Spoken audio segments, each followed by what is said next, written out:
event of a fire or feeling vulnerable in a disaster of some kind, be it, you know, a fire or even COVID at the moment, COVID hasn't really affected me in the way of, oh, I must stay out of the public and that. That's an easy one. I like to be alone anyway, so to pull back from going out as much really didn't and hasn't affected me. It's actually given me more time to work on other projects, which is really good. And I was only recently talking to someone about if there was a fire in my home, because I live alone. You know, what will I do? What could I do? My latest obsession is, should I be timing myself changing over the BiPAP to the battery? Because I've got this vision of having to race in or race around the bed, depending on where I'm sleeping, and get in behind her to sit her up if the electricity's gone off because the bed won't go up, then putting pillows behind her, and then somehow making sure that she's seated upright enough to be able to breathe, then swapping over the thing. And I think maybe I should time myself because she's only probably got a couple of minutes, if that. Most fires start in the kitchen, and for me to exit my house, I've got to go through the kitchen. So not really sure what would happen there. So let's not think about that, you know. I know I have to think about it at some stage, but I try not to worry about things like that. If it's going to happen, it's going to happen. There's a whole lot of other added layers to the isolation sometimes in terms of my health and you know, if something goes awry and there's no power, I then can't you know, use my bed, which goes up and down.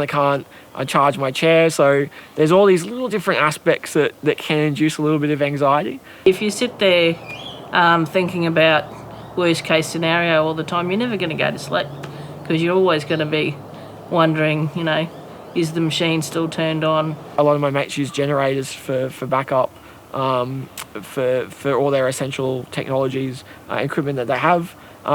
So these little like innovations that we have that help reduce that anxiety, help reduce that isolation, and it's by focusing on that you know, we get through the isolation. So this year when COVID-19 hit the world, and everybody got told that they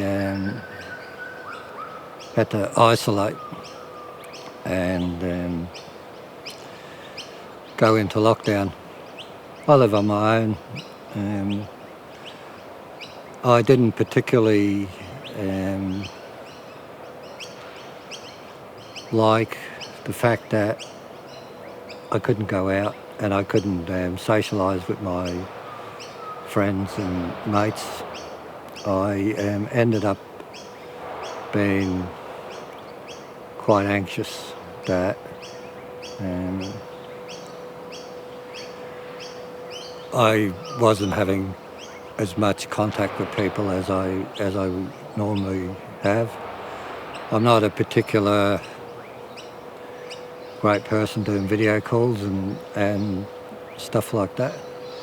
So I found that even though I ended up quite enjoying the peace and quiet and in some regards because of my own circumstances, I was able to use techniques I'd learned in the past in meditation and self-awareness and stuff like that to help myself through that. It did have a huge impact on my mental health, particularly at the beginning. I ended up having to increase my medication I take for anxiety, and over time though I've been able to, I feel less vulnerable to it, but I'm very happy about how Queensland have dealt with it. I truly do have not worried about this COVID. I go to physio, I come home, I hang out at home. I go down to the beach. You're not near any people down there, you know. So, yeah, I've not felt isolated at all through this whole thing, so it's pretty good.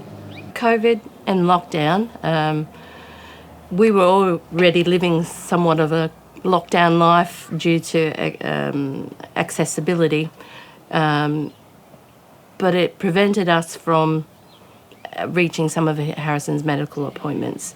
So Harrison's vulnerable, so while COVID was at its worst here in Queensland, he had to isolate from a lot of people. To combat the anxiety that we all felt and the unease, we barely put the TV on. We found family activities to do. We tried to focus on what was us four in this little cocoon house. That's how we got through, is to not get eaten up by the anxiety, try and do what we could at home. We could still reach out to people to get telehealth appointments and things like that. And it was really the only way we could get through, with all feeling safe in ourselves as well. When they talk about the vulnerability stakes, apart from normal medical issues that the general population would have, there's someone with a neuromuscular condition that just, I don't want that. So